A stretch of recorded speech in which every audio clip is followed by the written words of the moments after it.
नमस्कार दोस्तों, स्वागत है आपका साक्षी की आवाज़ चैनल में। तो दोस्तों, आज की कहानी है। एक दिन मैं अपने अंकल और आंटी के साथ घर के बाहर टहल रहा था कि तभी पड़ोस वाले घर से चीखने चिल्लाने की आवाज़ें आने लगीं।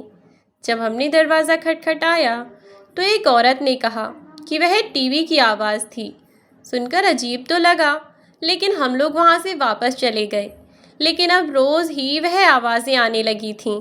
जब हमने उन आवाज़ों का सच जाना तो हमारी जान ही निकल गई, क्योंकि उस सुनसान घर में जो होता था वह बहुत ही भयानक था और हमारी कल्पना के भी परे था। आखिर ऐसा क्या होता था वहाँ, आइए जानते हैं। जब मैं 8 साल का था तब मैं अपने घर से भाग गया था, क्योंकि मेरा बाप रोज़ रोज़ दारू पीकर मेरी माँ के साथ मुझे और मेरी छोटी सी बहन को भी मारता था। एक दिन रात को वह फिर से दारू पीकर आया और मेरी माँ से खाना लगाने के लिए बोला। जब माँ ने खाना लाकर दिया तो खाने की थाल को देखते ही उसने उसमें ज़ोरदार लात मार दी और खाना चारों तरफ फैल गया। यह देखकर माँ बहुत दुखी हुई। वह बेचारी सुबह से उठती, घर का काम करती, फिर कमाने के लिए जाती। पूरे दिन भरी धूप में ईंट के भट्टे पर मजदूरी करती और फिर शाम को आकर फिर से घर के कामों में लग जाया करती थी। उधर मेरा बाप, जो ना तो कोई काम धंधा करता और ना ही घर पर रहकर मेरी छोटी बहन की देखभाल करता, बस सुबह से शाम तक दारू पीकर नशे में धुत रहा करता। कभी किसी से कुछ कहता तो कभी किसी से कुछ कहता। फालतू में बस आस पड़ोस के लोगों को छेड़ता रहता था और इस वजह से कोई भी पड़ोसी हमारे घर के मामलों में कुछ भी नहीं कहता था। सब जानते थे कि मेरा बाप पीकर हमेशा ही ड्रामे करता है और अगर बीच में कोई कुछ बोलता भी तो उल्टा उसे ही सुनाने लग जाता। इसीलिए सब लोग उससे बचा करते थे। यह अब जो मेरा बाप था वह मुझे बिल्कुल भी नहीं चाहता था, क्योंकि वह मेरा सौतेला बाप था। मेरे पहले पिताजी की मौत एक कार एक्सीडेंट में हो गई थी। माँ ने तो अपने घर वालों से मना भी किया था, लेकिन मेरे नाना और मामा ने मिलकर माँ की दोबारा शादी करवा दी, वह भी उस शराबी आदमी से। माँ मुझे छोड़ तो नहीं सकती थी, इसीलिए वह मुझे अपने साथ लेकर यहाँ आ गई। शुरू शुरू में तो सब कुछ ठीक ठाक चलता रहा, लेकिन उसके बाद से मेरे सौतेले बाप के रोज़ पीने के ड्रामे शुरू हो गए।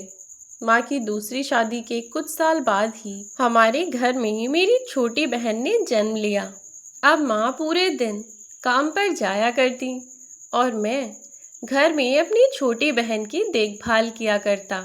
और शाम को घर में जब मेरा बाप आता तो वह रोज़ ही कलेश मचाया करता। एक दिन मैं अपनी छोटी बहन तनु को खाना खिला रहा था कि तभी मेरा बाप बाहर से दारू पी कर आया और उसने बिना किसी बात के ही मुझे मारना शुरू कर दिया। अब तो यह उसका रोज का काम हो गया था। जब उसका मन करता था वह मेरे साथ मारपीट किया करता था। अगर माँ मुझे बचाने जाती तो वह मुझे छोड़कर मेरी माँ के साथ और ज़्यादा मारपीट किया करता था, जिसकी वजह से मैं बहुत डरा डरा और सहमा हुआ सा रहने लगा था। और एक दिन इन्हीं सब बातों से बहुत दुखी होकर मैं अपने घर से भाग गया। चलते चलते चलते चलते मैं कहाँ जा पहुँचा, जाने कहाँ पहुँचा, और मैं वहीं पर बैठा रहा। एक इतना छोटा सा बच्चा जिसका उसकी माँ और सौतेले बाप के अलावा कोई और नहीं था, भला वह कहाँ ही जाता। बस इसीलिए मैं स्टेशन पर एक कोने में बैठा हुआ था। समझ ही नहीं आ रहा था कि क्या करूं क्या नहीं करूं, और अपने घर से आए हुए भी मुझे आज दूसरा दिन था। मैं एक और कोने में अपने हाथों से अपना चेहरा छुपाए हुए बैठा था कि तभी अचानक से किसी ने मेरे हाथ मेरे चेहरे से हटाए और मेरा चेहरा ऊपर करते हुए बोला, क्या नाम है बेटा, तुम्हारा क्या नाम है? मैंने जैसे ही अपनी आंखें खोलीं तो सामने एक अंकल खड़े हुए थे। उन्होंने मुझसे कई बार पूछा कि बेटा तुम्हारा नाम क्या है? आप कहाँ से आए हो? रास्ता भूल गए हो क्या? या मम्मी पापा से बिछड़ गए हो? लेकिन मैंने किसी भी बात का जवाब नहीं दिया। उन्होंने मुझे पूछा, कुछ खाओगे क्या? तब मैंने हाँ में गर्दन हिलाते हुए कहा, हाँ, बहुत भूख लगी है। उन्होंने मेरा हाथ पकड़ा और मुझसे कहा कि चलो मेरे साथ चलो। फिर हम दोनों एक अच्छी सी दुकान पर आ गए और वहाँ बैठकर उन्होंने मुझे मेरे पसंद का खाना खिलाया और बोले कि अच्छा, अब तो हम दोस्त हो गए हैं ना, तो अब बताओ कि तुम कौन हो, क्या नाम है आपका और कहाँ जाना है आपको। तब मैंने उन्हें बताया कि मेरा नाम मोनू है। तब उन्होंने पूछा, अच्छा मोनू, मेरा नाम रजत है। अब तुम ये बताओ कि तुम्हारा घर कहाँ है और तुम यहाँ अकेले क्या कर रहे थे? तुम्हारे घर में, परिवार में कौन कौन लोग हैं? तब मैंने बताया कि मैं घर छोड़कर भाग आया हूँ। जैसे ही मैंने इतना कहा तो वह अंकल मेरी तरफ बड़े आश्चर्य से देखने लगे। घर छोड़ आया हूँ? क्या मतलब है कि घर छोड़ आया हूँ? बेटा, तुम इतने छोटे से हो, कहाँ रहोगे, कहाँ जाओगे, कुछ सोचा है तुमने? कभी अगर तुम किसी गलत आदमी के हाथ लग गए और उसने तुम्हें कोई बेकार काम पर लगा दिया तो?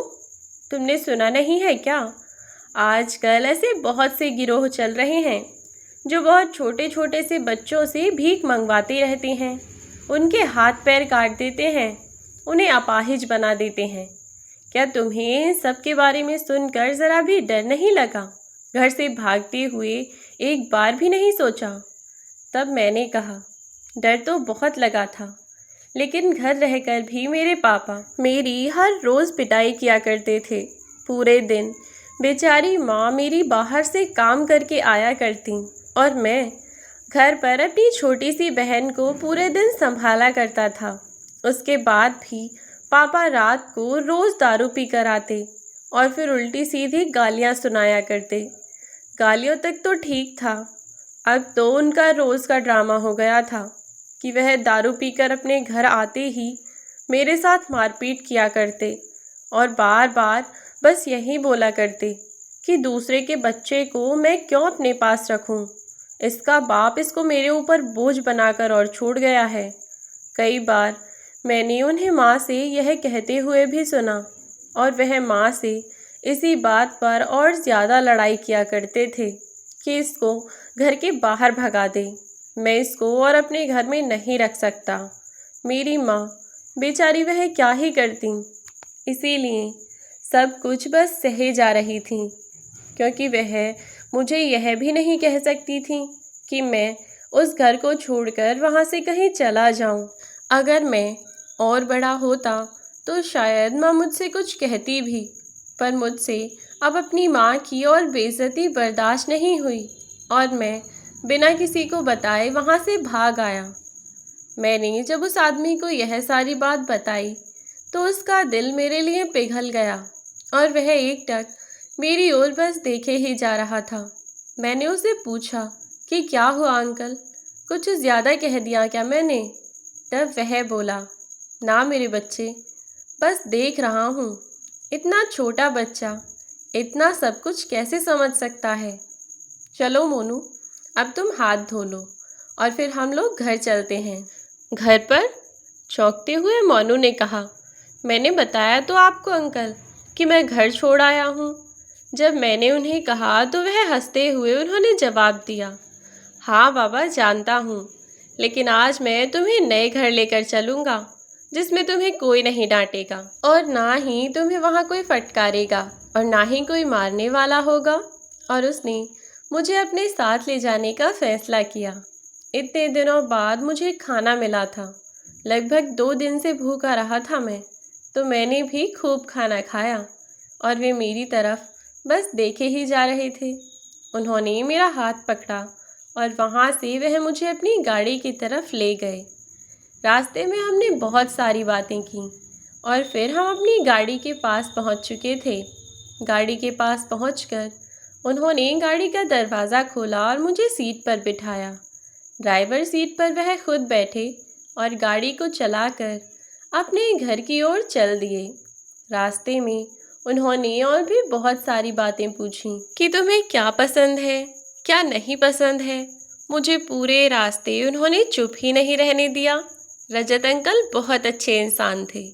अब हम उनके घर की तरफ पहुँचे तो एक बहुत बड़ा आलीशान सा बंगला, जिसके सामने उन्होंने अपनी गाड़ी को रोक दिया और मुझसे बोले, मोनू बेटा नीचे उतरो, घर आ गया है। जैसे ही मैं गाड़ी से नीचे उतरा तो मैं उस घर को देखकर देखता का देखता रह गया। मेरा मुंह और आंखें दोनों खुले के खुले रह गए। अरे बाप रे, इतना बड़ा घर! मेरे मुंह से एकदम से निकला, अंकल यह तो बहुत सुंदर है, इसमें तो बहुत सारे लोग रहते होंगे ना। मेरी बात सुनकर रजत अंकल हंसे और बोले, नहीं बेटा, बस मैं और तुम्हारी आंटी ही इस घर में रहते हैं। इतने बड़े घर में बस आप 2 लोग रहते हो? मैंने आश्चर्य से पूछा। हाँ बेटा, चलो अब सारी बात यहीं करते रहोगे या अंदर भी चलोगे? उन्होंने मेरा हाथ पकड़ा और मुझे लेकर अंदर घर की तरफ चल दिए। हम दोनों घर में पहुँचे तो रजत अंकल ने आंटी को आवाज़ लगाई, रेनू कहाँ हो? ज़रा बाहर तो आओ, देखो तो मेरे साथ कौन आया है। रजत अंकल की आवाज़ सुनकर एक सुंदर सी आंटी बाहर आती हुई बोली, क्या हो गया रजत, इतना क्यों चिल्ला रहे हो? और यह बच्चा, यह कहाँ से ले आए? कहीं से नहीं, यह बहुत लंबी कहानी है। बस तुम यह समझ लो कि भगवान ने हमारी बात सुन ली। हमारा कोई बच्चा नहीं था और इसका कोई घर नहीं था, तो अब के बाद मोनू हम लोगों के साथ ही रहेगा। रजत, तुम्हारी वह बात तो ठीक है और मुझे इससे कोई ऐतराज़ भी नहीं है। मैं तो कब से चाहती थी कि कोई बच्चा इस घर में आए, लेकिन इसके घर वाले, कहीं वह हम लोगों को कोई परेशानी खड़ी ना करने लगें। कभी वह हमसे कहने लगें कि हमने उनका बच्चा चुराया है या फिर हम उनके बच्चे को कहीं से लेकर आए हैं। तब रजत अंकल ने कहा, तुम बिल्कुल भी परेशान मत हो, आओ देखो तो सही, यह कितना मासूम है। आंटी मेरे पास आई और मेरा चेहरा अपने दोनों हाथों में समेटती हुई बोली, सच में रजत, यह तो बहुत ही मासूम है। अब यह बताओ कि यह तुम्हें मिला कहाँ से है, और बेटा आपका नाम क्या है? तब मैं धीरे से बोला, मेरा नाम मोनू है। अच्छा तो मोनू, चलो हम चलते हैं और मैं तुम्हें नए नए कपड़े दिखाऊंगी।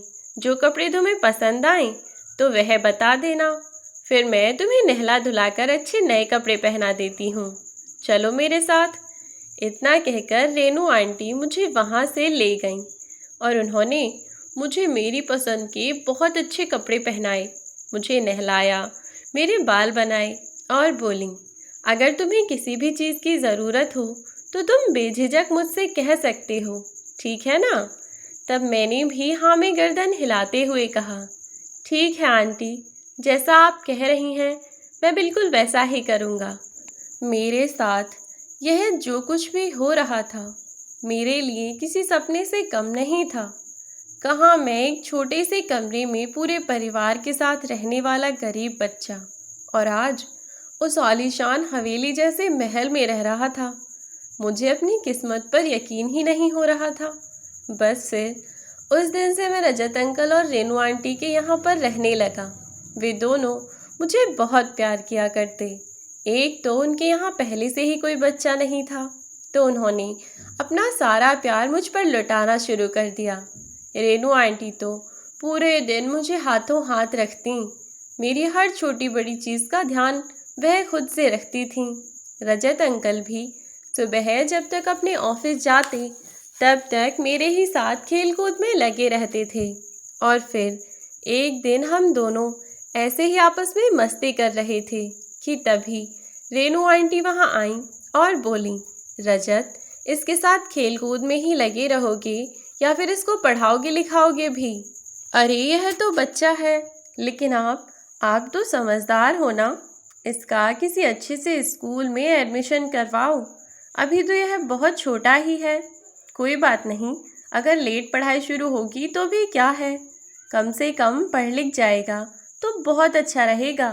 और फिर अब इसके अलावा हमारे आगे पीछे है ही कौन? अब तो यही हमारी औलाद है। इतना बड़ा बिजनेस है, सब कुछ इसी को आगे चलकर संभालना है। अंकल ने भी आंटी की इस बात में सहमति जताई और उन्होंने मेरा एक अच्छे से स्कूल में एडमिशन करवा दिया। पढ़ने में मेरी बचपन से ही काफ़ी रुचि थी। जैसे ही मेरा एडमिशन लेट हुआ था, वैसे ही कक्षा में मैं पीछे नहीं रहा। मैंने पूरी मेहनत के साथ पढ़ाई की और लगन से एक साल में 2-2 क्लास करके अपनी पढ़ाई को जल्दी से रिकवर कर लिया। सब कुछ अच्छा चल रहा था और उन दोनों के पास आए हुए अब मुझे लगभग 7 साल हो चुके थे और अब मेरी उम्र 15 से 16 साल के बीच की ही हो रही थी। एक दिन मैंने रजत अंकल से शाम के समय आइसक्रीम खाने की ज़िद की, तो वह मुझे गाड़ी में बिठाकर आंटी के साथ आइसक्रीम खिलाने के लिए ले गए।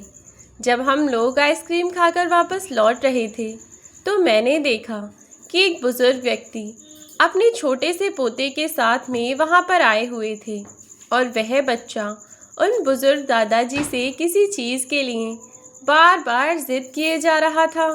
वह उस बच्चे को समझा रहे थे, लेकिन वह समझने को तैयार ही नहीं था। वह तो बस अपनी ज़िद पर अड़ा हुआ था। जब रजत अंकल ने उनके पास जाकर पूछा कि क्या हुआ बाबा, क्या बात है, तब उन्होंने बताया कि यह बच्चा आइसक्रीम खाने की ज़िद कर रहा है और मेरे पास इतने पैसे नहीं हैं कि मैं इसे आइसक्रीम खिला दूं।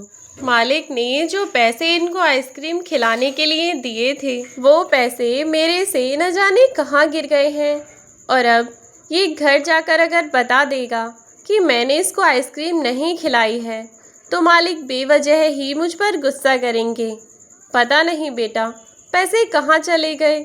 तब रजत अंकल ने उस आइसक्रीम वाले से कहा कि जो आइसक्रीम यह बच्चा मांग रहा है उसे इसको दे दो, उसके पैसे मैं तुम्हें दे दूँगा।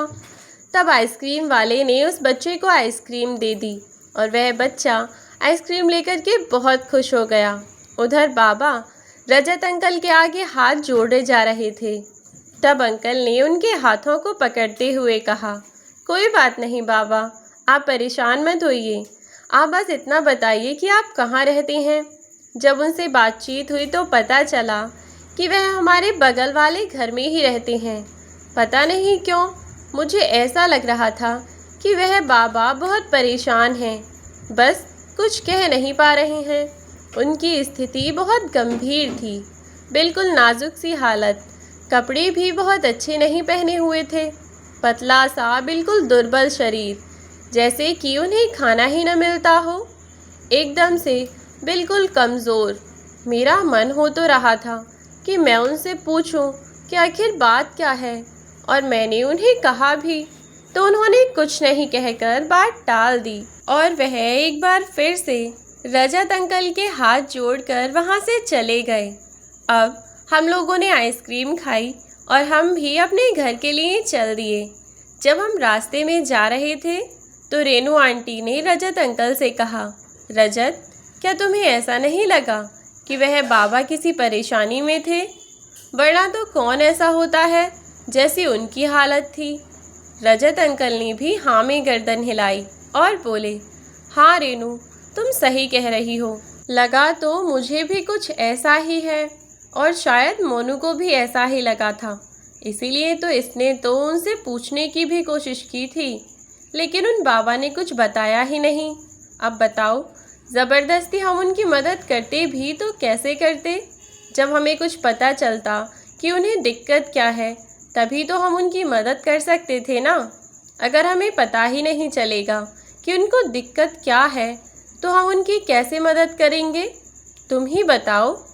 हाँ रजत, कहे तो तुम बिल्कुल ठीक रहे हो, पर चलो कोई बात नहीं, अगर वह हमारे पड़ोस में ही रहते हैं तो कभी ना कभी फिर मुलाकात हो ही जाया करेगी। जैसे ही हम लोग घर पहुँचे तो हमने देखा कि पड़ोस वाले घर से किसी के बहुत ज़ोर ज़ोर से चिल्लाने की आवाज़ आ रही थी, लेकिन कुछ समझ नहीं आ रहा था। हम लोग गाड़ी खड़ी करके उस घर पर गए। दरवाज़ा भी खटखटाया, लेकिन किसी ने दरवाज़ा नहीं खोला। बहुत देर दरवाज़ा खटखटाने के बाद एक आंटी आईं और जब हमने उनसे पूछा कि अंदर से किसी के रोने की आवाज़ें आ रही थीं, तो उन्होंने पूछने पर बताया कि कुछ नहीं, उन्होंने बहुत तेज़ आवाज़ में अपना टीवी चला कर रखा था और उसी की आवाज़ तुम्हें बाहर आ रही होगी। लेकिन वह बिल्कुल झूठ ही बोल रही थी। यह तो हम तीनों को ही समझ आ रहा था, क्योंकि यह आवाज़ किसी के चीखने और चिल्लाने की थी, ना कि किसी टीवी की आवाज़ थी। अब हम तीनों ही सोच में पड़ गए। दिमाग के किसी न किसी कोने में यह बात अक्सर ही घूमती रहा करती। 2 दिन बीतने के बाद मैं जब अपने घर से कॉलेज के लिए जा रहा था, तो मैंने उस घर से बाबा को निकलते देखा और आज उनके हाथ में एक छड़ी थी। वह बिल्कुल ही लंगड़ा कर चल रहे थे, मानो जैसे उनके पैर में कोई चोट लगी हुई हो। मैं उनके पास पहुंचा और उनसे बोला, बाबा, आपके पैर में क्या हुआ है? परसों तक तो आप ठीक थे और आप इसी घर में रहते हैं। उस दिन हम तीनों लोग तो यहाँ आए थे, पर आपने दरवाज़ा नहीं खोला। वे बाबा कुछ बोलने ही वाले थे कि तभी उस घर से एक आंटी निकली और बोली, क्या बात है बेटा? क्या बातें हो रही हैं बाबा? उनको देखकर वे अचानक से घबरा गए और फिर वहाँ से चले गए। मैं सोच में पड़ गया। शाम को जब मैं कॉलेज से घर वापस आया तो मैंने रजत अंकल और रेनू आंटी से यह बात शेयर की और उनसे कहा कि क्या आपको नहीं लगता कि वह बाबा या तो बहुत बड़ी किसी साजिश का शिकार हो रहे हैं या तो बहुत दुखी हैं। अंकल, हमें इस बात का पता लगाना ही होगा। हम लोग आपस में बातें कर ही रहे थे कि फिर से हमें बगल वाले घर से किसी के चिल्लाने और चीखने की आवाज़ें आने लगीं। अब हम तीनों ही भागकर वहां पहुंचे और कान लगाकर खिड़की के पास खड़े हो गए।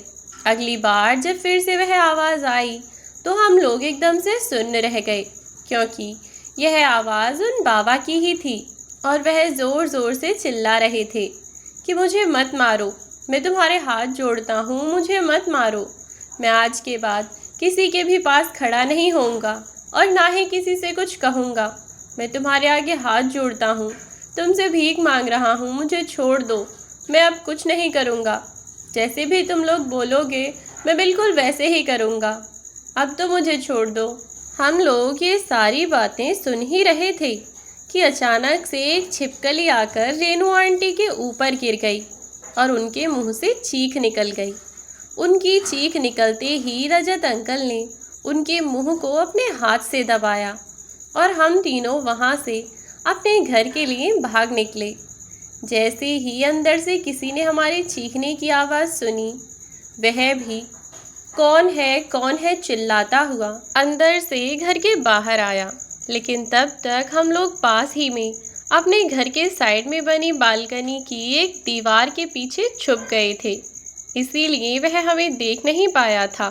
उसे लगा कि यह सब शायद उसका वहम होगा और वह फिर से अपने घर के अंदर चला गया और गेट उसने अंदर से बंद कर लिया। मेरे भी 12वीं कक्षा के एग्ज़ाम चल रहे थे, इसीलिए मैंने इन सब चीज़ों से ध्यान हटाकर अपना ध्यान कुछ दिनों तक केवल पढ़ाई में ही लगाए रखा।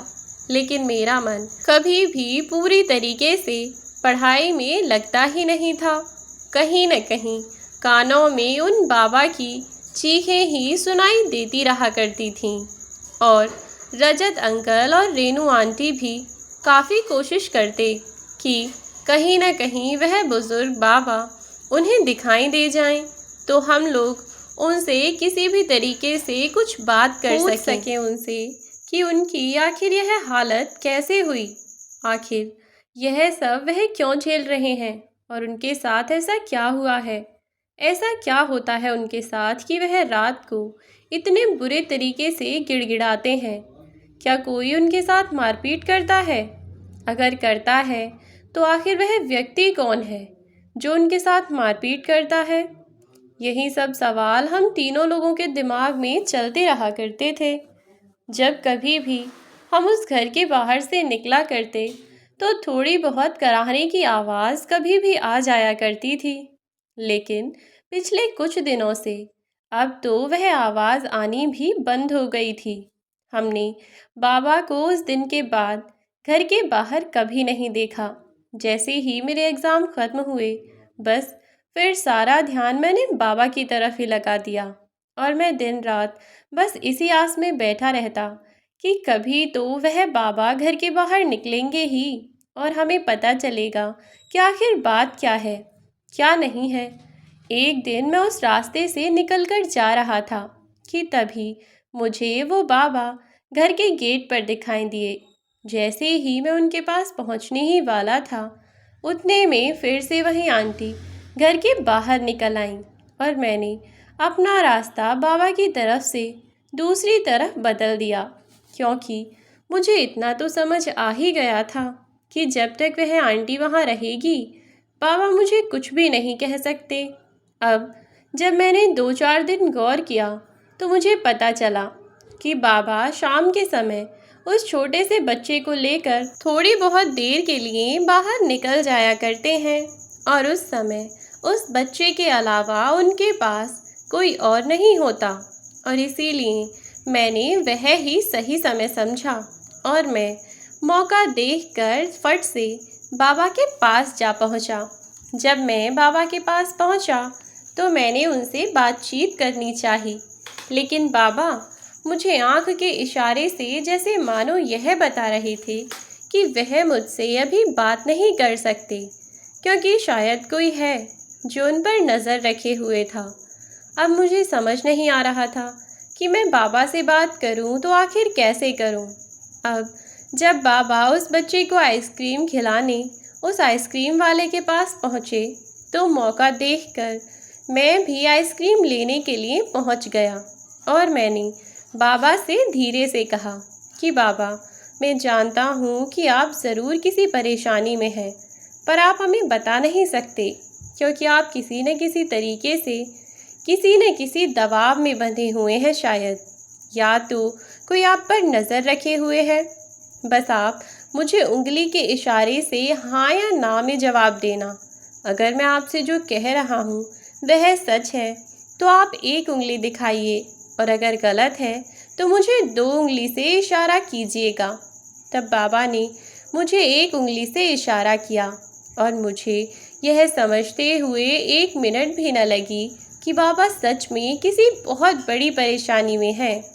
अब मैंने बाबा से कहा कि बाबा, आप मुझे यह बताइए कि मैं आपसे बात कैसे कर सकता हूँ। क्या आप पढ़ना जानते हैं? अगर आप पढ़ना जानते हैं तो आप मुझे एक उंगली दिखाइए और अगर नहीं जानते तो 2 उंगली दिखाइए। तब बाबा ने मुझे एक उंगली के इशारे से कहा कि वह पढ़ना जानते हैं। तब मैंने बाबा से कहा कि बाबा, अब शाम को कभी तो ऐसा टाइम होता होगा जब आप अकेले होते होंगे, तब आप एक कॉपी पेंसिल से एक नोट लिखकर अपनी खिड़की के बाहर की तरफ फेंक देना। क्या आप इतना काम कर सकते हैं? तब बाबा ने फिर से एक उंगली का इशारा किया और बस इसी बात से मैं समझ गया कि बाबा मेरी बात समझ गए हैं। बस इतना इशारा करते ही बाबा वहाँ से चले गए। मैं उनसे इसीलिए कुछ नहीं कह पाया क्योंकि मुझे पता था कि कोई भी व्यक्ति ऐसा था हमारे आसपास जो बाबा मुझसे बात नहीं कर पा रहे थे। मैंने वहाँ से अपनी साइकिल उठाई और मैं घर की तरफ दौड़ा। वहाँ जाकर मैंने रजत अंकल और रेनू आंटी को सारी बात बताई। अब हम तीनों बस इसी उम्मीद में एक आस लगाए बैठे थे कि हमें कैसे भी उस खिड़की के बाहर एक नोट मिले। एक दिन बीत गया। जब रात होती तो मैं उस बगल वाले घर की सारी खिड़कियों की तरफ चक्कर लगा कर आता, देख कर आता कि कहीं कोई कागज़ पड़ा हुआ तो नहीं है, लेकिन मुझे कुछ नहीं मिलता। धीरे धीरे कर ऐसे कई दिन बीत गए। अब हम तीनों भी निराश होने लगे और आज 5वीं रात थी। मन तो नहीं था, पर फिर भी इसी उम्मीद में कि काश मुझे कुछ वहाँ मिल जाए और हम कैसे भी करके उन बाबा की मदद कर पाएं। मैं अपने घर से निकला और जैसे ही आज मैं बगल वाले घर की खिड़की के पास पहुँचा तो बाबा ने एक नोट बनाकर डाला हुआ था। वह कागज़ का टुकड़ा मैंने वहाँ से उठाया और मैं अपने घर की ओर दौड़ा। घर आकर वह कागज़ हमने पढ़ना शुरू किया। उसमें लिखा था कि बेटा, ये लोग मुझे बहुत मारते हैं, कैसे भी करके मुझे यहाँ से बाहर निकाल लो। पूरे दिन मुझसे ये लोग घर का काम करवाते हैं, अपने बच्चों की देखभाल करवाते हैं, मुझे से घर का खाना बनवाते हैं, झाड़ू पोछा, बर्तन, कपड़ा, सारा काम करवाते हैं। और इतना करने के बाद भी यह लोग मुझे वक्त से खाने के लिए खाना तक नहीं दे सकते। 3-3, 4-4 दिन हो जाते हैं मुझे बिना कुछ खाए। मैं तुम्हारे आगे हाथ जोड़ता हूँ बेटा, कैसे भी करके मुझे बचा लो। अगर मुझसे कभी कोई गलती हो जाती है तो यह लोग मुझे उस रात को बहुत मारते हैं। अब तक मेरे शरीर में जान थी तो मैंने सब कुछ सहा था, लेकिन अब मेरे शरीर में और जान नहीं रह रही है कि मैं इन लोगों के अत्याचार सह सकूं। मैं किसी से फ़ोन पर बात नहीं कर सकता, मैं सामने खड़े हुए किसी इंसान से भी बात नहीं कर सकता, घर के बाहर निकलकर बैठ नहीं सकता। इन लोगों ने मुझे ऐसे कैद सा करके रख रखा है। अब तुम ही बताओ कि मैं क्या करूं? किसी से बात करता हूं तो यह लोग मुझे मारते हैं। बस उस कागज़ के टुकड़े में इतना ही लिखा हुआ था। अब हमें यह तो पता चल गया था कि बाबा को कोई मारता है, पर वह लोग हैं कौन और बाबा उनके पास कैसे आए, यह सब जानना भी बाकी था। बहरहाल हमारा सबसे पहले काम था कि हम बाबा को कैसे भी करके उनकी कैद से आज़ाद करवाएं। लेकिन यह सब होता कैसे? मैंने बाबा का फिर से इंतज़ार देखा और कई दिन बाद हम फिर से उस आइसक्रीम वाले की दुकान पर मिले। अब मैंने बाबा से धीरे धीरे बात करना शुरू किया और उन्हें समझाया कि बाबा, आप कैसे भी करके कुछ तो ऐसा कीजिए जिसकी वजह से हम उन लोगों को, पुलिस को पकड़वा सकें। और पुलिस तो सबूत मांगती है। आप एक काम करिएगा, आपके बाद जब भी हम मिलेंगे तब आपको मैं एक छोटा सा कैमरा ला कर दूँगा, जिसको आप एक ऐसी जगह लगा दीजिएगा जिससे कि हमें सब कुछ दिखाई देता रहे। वह बाबा बहुत ज़्यादा डरे हुए थे। वह इस काम को करने के लिए बिल्कुल भी तैयार ही नहीं हो रहे थे। फिर मेरे कई बार बहुत ज़्यादा समझाने और हिम्मत देने के बाद वह इस काम के लिए राज़ी हुए। और फिर अगली मुलाकात पर मैंने उन्हें एक छोटा सा बटन के जितने साइज़ का, बटन के टाइप का ही एक कैमरा दिया, जो उनके कुर्ते के बटन की तरह लगाया जा सकता था।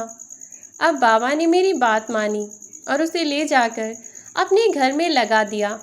अब हम बाबा के घर की सारी बातें सुन सकते थे और सब कुछ देख भी सकते थे। शाम हुई तो मैंने अपना लैपटॉप खोला और मैं, रजत अंकल और रेनू आंटी, हम तीनों लोग बैठकर देखने लगे कि उस घर में आखिर हो क्या रहा है। बहुत देर तक तो हमें कुछ नहीं दिखाई दिया, लेकिन फिर कुछ देर के बाद बाबा हमें आगे आगे भागते हुए दिखाई दिए और उनके पीछे एक औरत भागे जा रही थी। उस औरत ने बाबा को पकड़कर धक्का मारा और फिर एक डंडे से उनकी पिटाई करने लगी। बाबा उसके आगे हाथ जोड़कर बस गिड़गिड़ाए जा रहे थे कि मुझे माफ़ कर दो बहू, अब के बाद मैं वहाँ नहीं जाऊँगा, अब के बाद मैं आइसक्रीम वाले के पास भी नहीं जाऊँगा, मैं किसी से कुछ नहीं कहूँगा, मुझसे बहुत बड़ी गलती हो गई बहू। वह उन्हें बहुत ज़ोर ज़ोर से मार रही थी। कभी वह उनके बाल पकड़कर खींच लिया करती तो कभी उनके गाल पर वह थप्पड़ ही थप्पड़ बजा रही थी। जब हमने यह सब देखा तो रजत अंकल ने बिना एक भी सेकंड का समय बर्बाद किए अपने जानने वाले एक पुलिस वाले अंकल को फ़ोन करके वहां आने के लिए कह दिया। और फ़ोन करने के बाद हमसे यह कहकर अंकल घर से चले गए कि मैं जाकर देखता हूँ, दरवाज़ा खटखटाऊँगा तो कम से कम यह मारपीट तो बंद होगी। और जैसे ही रजत अंकल ने वहाँ जाकर उनके घर का दरवाज़ा खटखटाया तो अंदर से वह आंटी बाहर निकली और बोली, क्या हुआ, इतनी रात में क्यों आए हो? तब अंकल ने कहा कि तुम्हारे घर में जो बाबा रहते हैं उनसे कुछ बात करनी है। तब वह महिला बोली, क्या बात करनी है? कौन हो और तुम्हें उनसे क्या बात करनी है और क्यों बात करनी है? हो कौन तुम? ऐसा है, ज़्यादा दिमाग ख़राब करने की ज़रूरत नहीं है। चुपचाप निकल ले यहाँ से, वरना अभी तक जो हाल उस बूढ़े का किया है ना, वही हाल तेरा करूँगी। इस तरीके से तेरा बुरा हाल करूँगी कि तू सोच भी नहीं सकता। और इतना कहकर उस औरत ने रजत अंकल में धक्का मार दिया, जिससे वह बाहर की ओर आकर गिरे और उनके सर में एक पत्थर लग गया, जिससे खून निकलने लगा। इतनी ही देर में उधर से पुलिस भी आ चुकी थी और पुलिस ने आकर जब घर की तलाशी ली तो घर से उन बाबा को निकाला। उनको बहुत चोटें आई हुई थीं। आज तो उस महिला ने हद ही कर दी थी। उसने उनकी इतनी ज़्यादा पिटाई कर रखी थी कि उन बाबा पर सही से बेचारे वे खड़े भी नहीं हो सकते थे। उन पर ढंग से खड़ा भी नहीं हुआ जा रहा था। बेचारे पूरे तरीके से खून से लथपथ हो रहे थे। पुलिस को देखकर वह औरत सकपका गई। उसने भागने की भी कोशिश की, लेकिन पुलिस ने उसे धर दबोचा। और क्योंकि वह पुलिस वाले अंकल रजत अंकल के जानने वाले थे, तो उस महिला को लेकर और उन बाबा को लेकर वह हमारे घर ही आ गए। हम भी जानना चाहते थे कि आखिर वह बाबा कौन थे और वह महिला कौन थी जो उनके साथ ऐसा सलूक कर रही थी। पहले बाबा को थोड़ा होश में लाया गया, उनको दवाई लगाई, उनकी पट्टी की। उसके बाद उन्हें कुछ खिला पिलाकर दर्द की दवाई दी। अब वह कुछ हद तक ठीक थे और बोल पाने में सक्षम भी थे। अब इधर पुलिस वाले उस महिला को एक अलग कमरे में ले गए और वहां जाकर उन्होंने उसके बयान लेने शुरू किए। इधर हमने बाबा से पूछा कि बाबा, आखिर आप हैं कौन और यह महिला कौन है जिसके साथ आप उसके घर में रहते हैं, जो आपके साथ ऐसा सलूक कर रही है? तब बाबा ने हमें बताया कि यह महिला कोई और नहीं, उनकी अपनी बेटे की बहू है। दरअसल उनके पास उनकी एक ही औलाद थी, उनका बेटा राज। उन्होंने अपने बेटे को पाल पोस कर बड़े चाव से बड़ा किया। अच्छे स्कूल कॉलेज में उसकी पढ़ाई लिखाई पूरी करवाई और वह बहुत अच्छी कंपनी में एक अच्छे पद पर कार्यरत भी हो गया। फिर एक सही समय देखकर उन्होंने अपने बेटे राज की शादी करा दी और शादी के बाद बहू हमारे घर में आई। कुछ समय तक तो सब कुछ बहुत ठीक ही चलता रहा, लेकिन कुछ समय के बाद बहू ने अपने रंग ढंग दिखाने शुरू किए। वह हर बात पर हमसे बदतमीज़ी से बातें किया करती थी, लेकिन हम फिर भी सह रहे थे, क्योंकि राज हमारा इकलौता बेटा था और हम नहीं चाहते थे कि वह किसी भी तरीके से हमसे दूर हो। एक दिन मेरा बेटा काम करके घर वापस लौट रहा था कि अचानक रास्ते में उसका एक एक्सीडेंट हो गया और उसकी मौके पर ही मौत हो गई। उसकी मौत का यह सदमा उसकी माँ बर्दाश्त नहीं कर पाई और वह भी हमें छोड़कर चली गई। अब बस इस घर में मैं और बहू ही रह गए थे। धीरे धीरे बहू ने घर के सारे काम मुझ पर सौंप दिए। दिन रात बच्चों की देखभाल करवाती और फिर घर के सारे काम करवाया करती। खुद बस इधर उधर अपने शौक मौज में रहा करती। उसको इस बात का भी बिल्कुल भी गम नहीं था कि अभी कुछ समय पहले ही मेरे पति की मौत हुई है और उसके बाद मेरी सास की मौत हुई है। घर में एक ही महीने के अंदर दो मौत हो जाना एक बहुत बड़ी बात थी।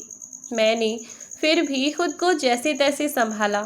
हमने हमेशा अपनी बहू को बेटी ही बनाकर रखा और यही शायद मेरी सबसे बड़ी भूल थी। पहले तो बहू फिर भी कुछ हद तक ठीक थी, फिर पता नहीं उसके दिमाग में क्या आया। वह मुझे अपनी सारी प्रॉपर्टी अपने नाम करवाने को कहने लगी और जब मैंने इस बात के लिए मना किया तो वह मेरे साथ मारपीट किया करती। पहले शायद बहू ने सोचा कि वह मुझे काम करवाकर तंग करेगी, तो इससे दुखी होकर मैं उसके नाम अपनी सारी प्रॉपर्टी कर दूंगा। लेकिन जब ऐसा नहीं हुआ तो उसने मुझे खाना देना भी बंद कर दिया। वह मुझे रोटी पानी भी नहीं दिया करती थी और मुझे से घर का सारा काम करवाया करती थी। और जब इतने से भी उसका पेट नहीं भरता तो वह शाम को मुझे खूब मारा करती, मेरे साथ मार पिटाई किया करती। इतना कहते कहते बाबा ज़ोर ज़ोर से रोने लगे। रजत अंकल और आंटी ने बाबा को सांत्वना दी और कहा कि कोई बात नहीं है बाबा, आप बिल्कुल भी परेशान मत होइए। अब पुलिस ने आपकी बहू को पकड़ लिया है, उसके कर्मों की सज़ा वह उसे दे ही देंगे। अब बाबा भी इतने बुढ़ापे में कहाँ जाते, वे हमारे साथ हमारे घर में ही रहने लगे और आज बाबा के रूप में रजत अंकल को एक पिता भी मिल गए थे। आज उनका परिवार पूरा हो गया था।